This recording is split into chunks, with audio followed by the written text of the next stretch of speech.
Okay, next up is Rush's first Atlantic era album, and it's entitled Presto. There we are. This is the first album that I'd actually heard brand new when it was released. I didn't have a copy of it to start with, but my friend's dad, he had a copy, and he let me borrow it after a few weeks.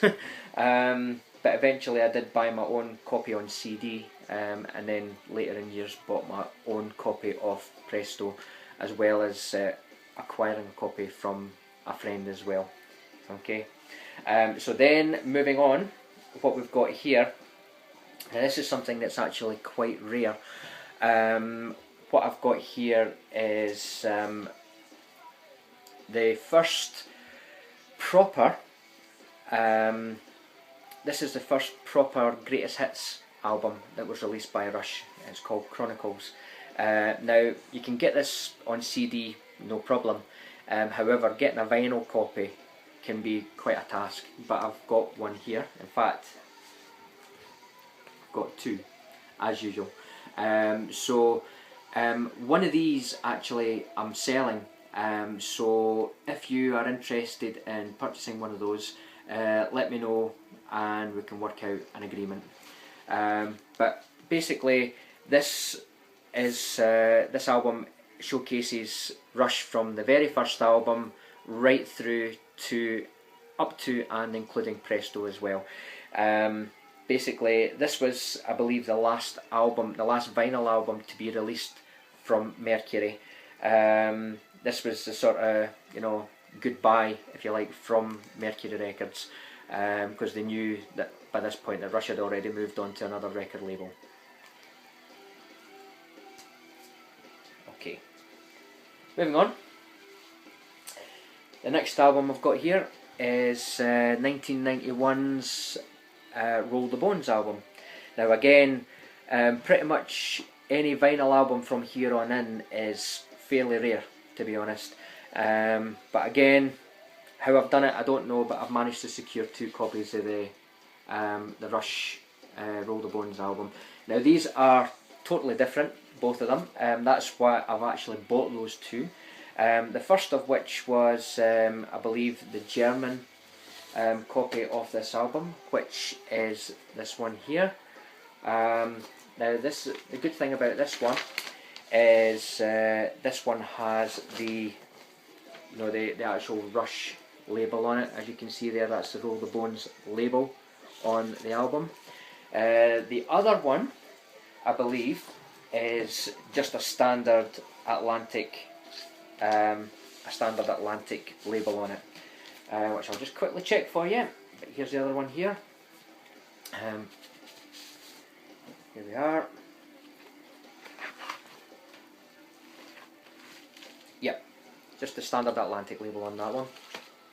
So that's why I bought that, because I think that one's the American one, and obviously the German one as well, which is different. Up next is an album that I bought for about £10, maybe about 10 years ago. This one I saw on someone else's video.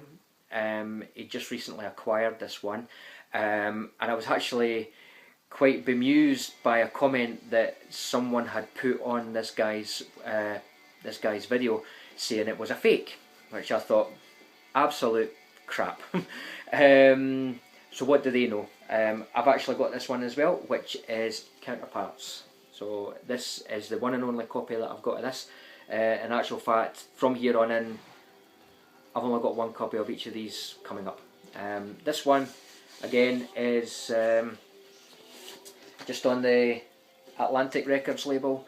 No fancy label on the actual vinyl itself, it's just purely an Atlantic label. Okay, but I hear that this album is actually worth quite a bit of money now, so that's something that I'm gonna treasure. And as you can see, the actual album cover is perfect. There's no scratches, there's no blemishes anywhere on this album cover. So I'm quite pleased to get this in the condition that it's in. Next up Okay, now before I go on to my next one, the next Rush album to come out was Test for Echo after Counterparts in 1996, but sadly it's the only Rush album that didn't actually come out on vinyl, so I don't have a vinyl copy to show you on that one, unfortunately. However, the next Rush album to come out on vinyl was Vapor Trails, which is this baby here. Now this is the first Rush studio album that's actually come out on double vinyl. It's not a gatefold, unfortunately. It's just one. It's got just the one sleeve with both records in there. But I'll quickly show you them. Which is, so you've got the lyric sheet here, okay, and also the two vinyls here, which are just the standard Atlantic labels as well. And if you wanted to see the back of it, yeah, it's there. So basically, pictures of the three guys and the track listing as well.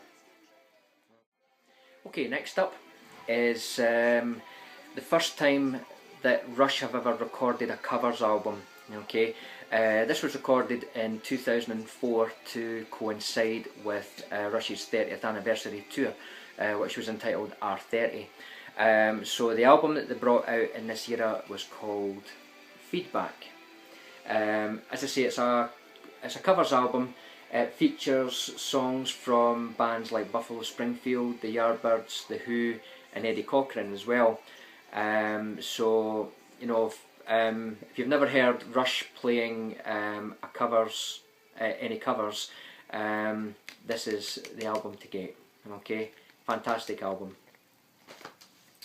Next up is now this one here is actually something that Dwayne said that he would actually, you know, give his right arm for, I would think. Basically, this is an album which only found out recently is worth quite a lot of money. I managed to buy this album brand new from the Rush Backstage Club, but it's 2007 Snakes and Arrows album, which is here. Okay, I'm really privileged to have a copy of this, considering it's now worth a lot of money. So again, this is a double vinyl. This one is a gatefold, which I'll quickly show you. There we go, lovely picture there. Okay, and it's also an album which has the actual Rush Snakes and Arrows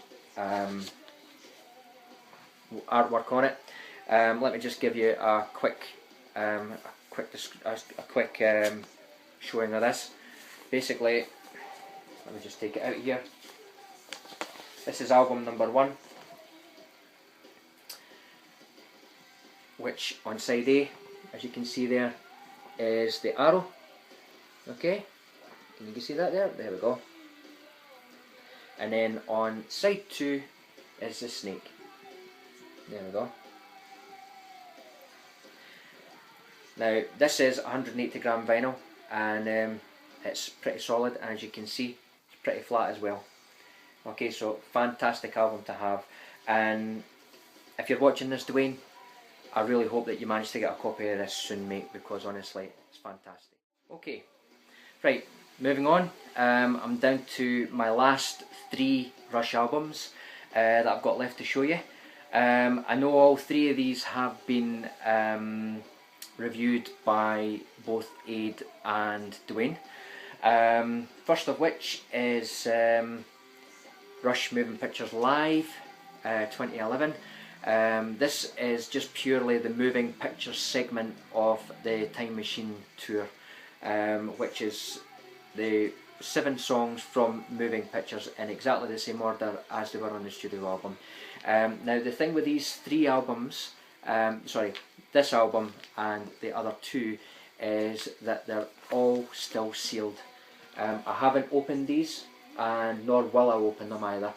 Basically, purely the reason that I'm keeping them and not opening them is because I want to keep them in mint condition.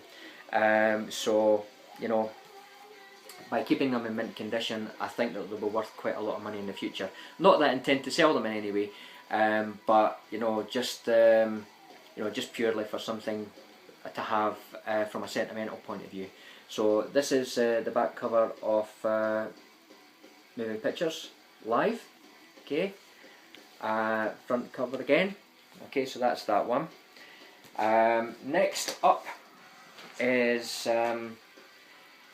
the black vinyl copy of ABC 1974. This I actually got on my birthday this year, so it was a nice thing to arrive on the very day of my birthday, so I'm quite pleased to have that. Anyone who doesn't know what it is Rush's very first live recording back in 1974. It was recorded 2 weeks after Neil Peart joined the band. That was in August 1974, and it's an absolutely fantastic live album to have.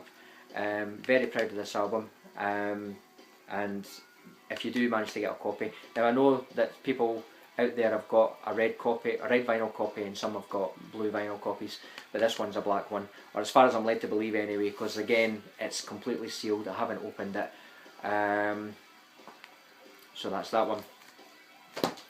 And then finally, for the moment, this is the album that Dwayne had reviewed just not that long ago. He absolutely raved about it after one listen. So again, Dwayne, if you're watching, I hope you've had a few chances to listen to it and fully appreciate the album. But here we are. This is 2012's Clockwork Angels. Personally, I think this is actually the best Rush album to come out since Moving Pictures in 1981. I think it's a fantastic album. Some brilliant tracks on it. Now 2 years ago, Rush released the first single of the album, called Caravan, and the B-side was BU2B, which gave us an insight into how this album was going to sound.